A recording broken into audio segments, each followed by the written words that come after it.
Politics can be as usual. Nessera. It's the headline, but Peter Slang.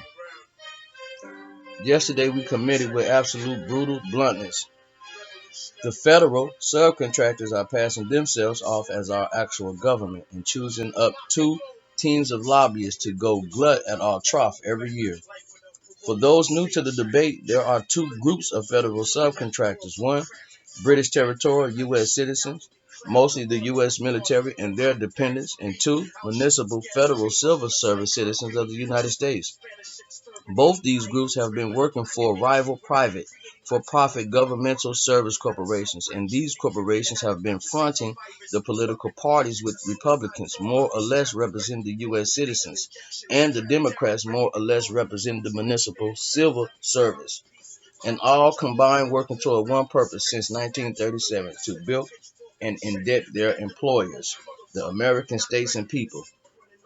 These are literally two groups of paid lobbyists occupying Washington, D.C. under conditions of deceit and non-disclosure, battling each other over their share of the public trough.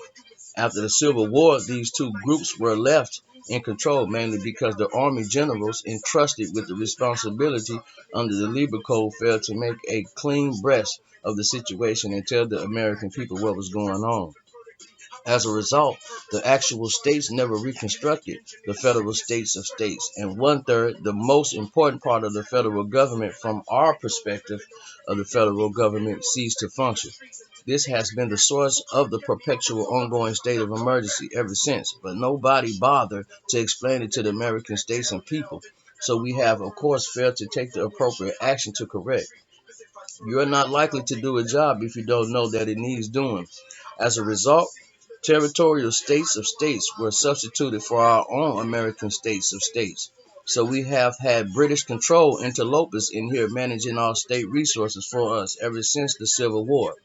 The Civil War generals cut backdoor deals for themselves and purportedly for the country as a whole, even though they had no such authority and even though both the British monarchs and the popes knew this was all horsehouery.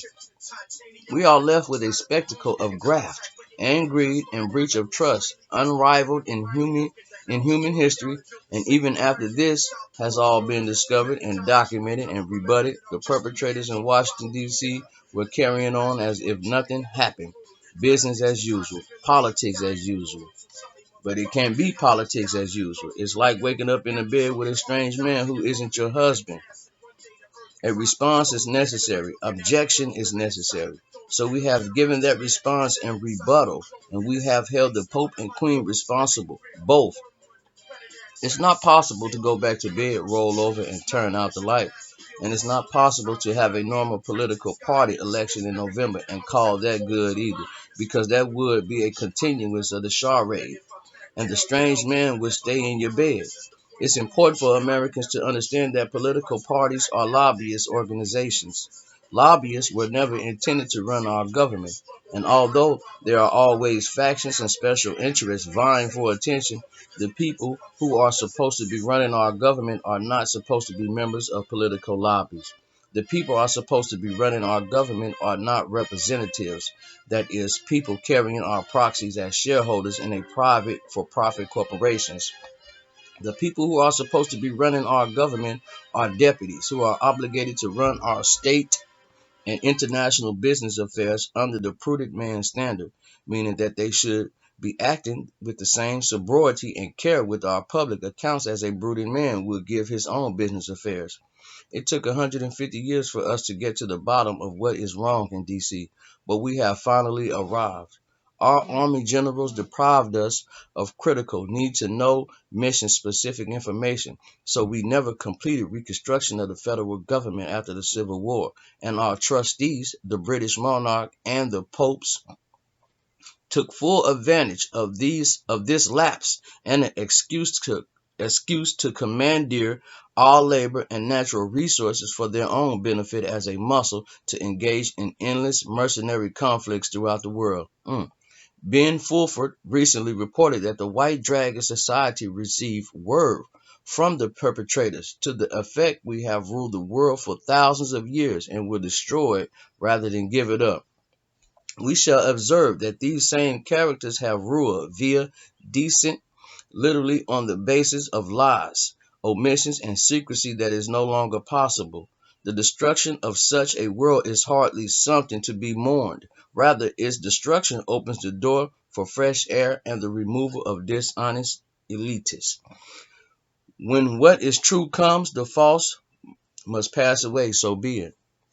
We wish for a peaceful transition with Mr. Trump occupying the actual and proper office of President of the United States of America.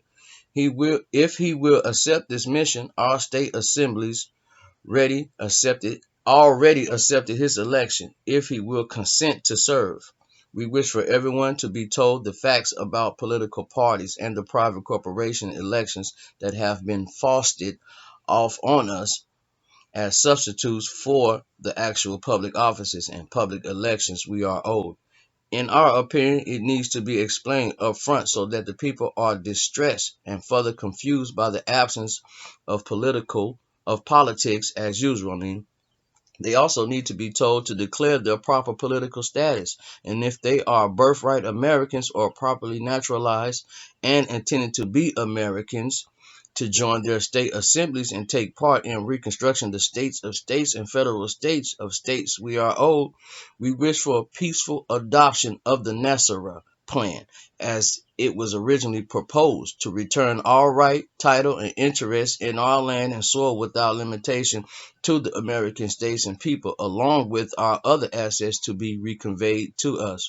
Far from being outlandish, that is merely that we are owed, and what should have taken place in 1865 and what would have taken place had our army generals been honest and swift enough on the uptake to make sure that it was done.